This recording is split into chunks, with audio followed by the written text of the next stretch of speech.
I know that for me, even as a leader in the association, there were times where I felt like I didn't know much about the governing board. As a young professional, I sort of assumed that this must be some exclusive, very elite, fancy group of student affairs and higher education professionals who have spent decades in the field and know way more than I could ever know about leading ACPA. But what I've learned is that there is room at the table for all of us.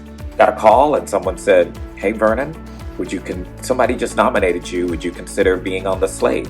I was a little surprised, not on my radar. And then, I said, well, let me take the weekend to sort of think about it. If I write a statement that really connects with me, I'll send it. Wrote a statement. It felt good. And then I was slated and I won. I did not start my career in ACPA, my early days in ACPA, thinking that I would be a leader, that I would someday be part of the governing board. That was never part of my ambition. And frankly, it's not how I ever really saw myself. I didn't see myself in those leadership roles. But after folks asked me, hey, would you do a presentation? Hey, would you be on this committee? Hey, would you consider running for a directorate board position? Would you maybe consider being a commission chair? So how do you get to be in a leadership position in ACPA? It starts by saying yes. I got my connection to ACPA through the Next Gen program. I sat in our opening forum, and the president that year was Donna Lee. She came with a fly suit, cornrows to the back, and I felt at home. She was everything that I wanted to be and more. So when I got the opportunity where I got nominated for this position, I wanted to be that person for someone else.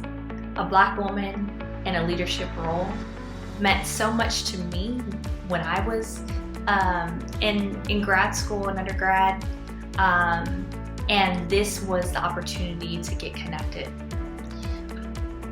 I felt a lot of imposter syndrome as a student affairs professional and didn't feel like I belonged at any decision making or thought leadership tables.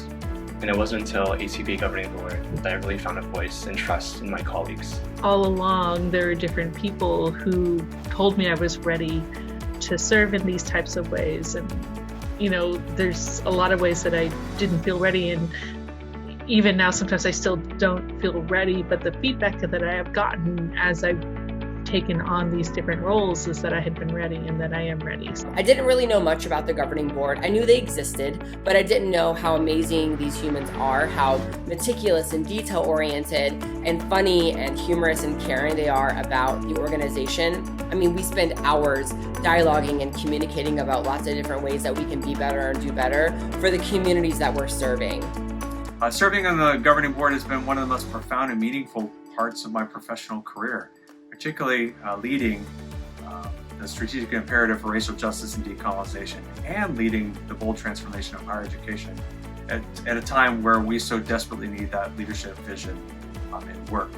I, as president, continue to be amazed and excited with the great work that the governing board is doing. We sit at the table every day to make these discussions and to make these plans and to vote on ways that we can be more racially just and to break down the systems that were built not for people of color. The diversity of identities, experiences, and ideas within the governing board is in part what allows us to be the association that is boldly transforming higher education. I've learned that leadership really comes from all facets and walks of life and in the profession. That is what makes ACPA so unique and strong.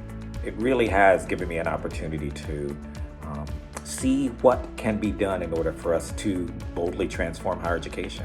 We need folks like you to get engaged and get involved with, be a part of the organization, because again, it's people who make the organization. The organization does not exist without amazing human beings that help contribute to the dialogues and the communities and the writings and the publications that we've done for years and years and years within ACPA. I don't feel alone as president. I think a lot of times people believe that, it's a pretty daunting task to be in a role of association president, and it is.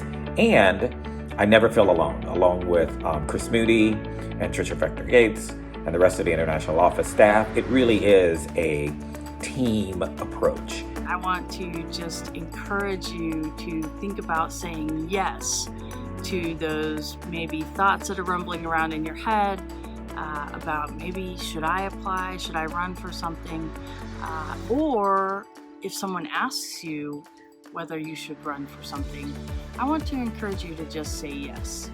We need you. We need your love for ACPA. We need your unique and critical perspectives. We need your vision on how we can move the association forward. And most importantly, we need you just as you are. You are enough and you are ready. I ask for you all to come in, to join us, to push this mission forward, to create an environment for people to feel like their whole self at ACPA. Your voice is important, your voice is unique, and your presence is needed to move the association forward for the next 100 years.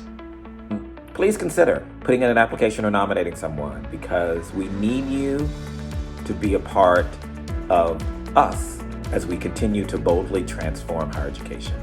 ACPA needs you, higher education needs you, and the world needs you.